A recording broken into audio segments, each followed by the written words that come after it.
અત્યારે તો તમે એટલા બધા આમ સ્ક્રોલ કરતા એટલા વાયરલમાં ચાલી રહ્યા છો, પછી તમારું આંગણીનું વેડિંગ હોય કે તમારા ડ્રેસિંગ હોય, એની પહેલાની મારે એક કહાની જાણવી છે. મારો ફર્સ્ટ ઇવેન્ટ ક્યારે હતો?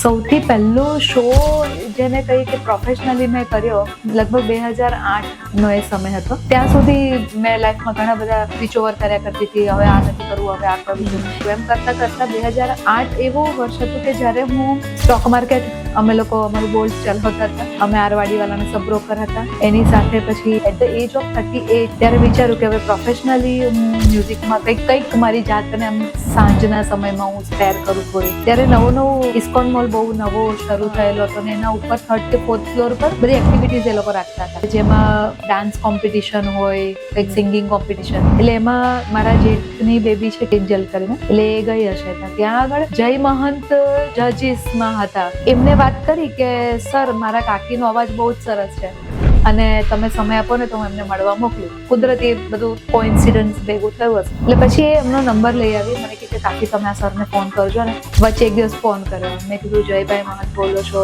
એટલે કે બેન તમે એક વખત મને મળો. પણ હું મળીને એમને આવી.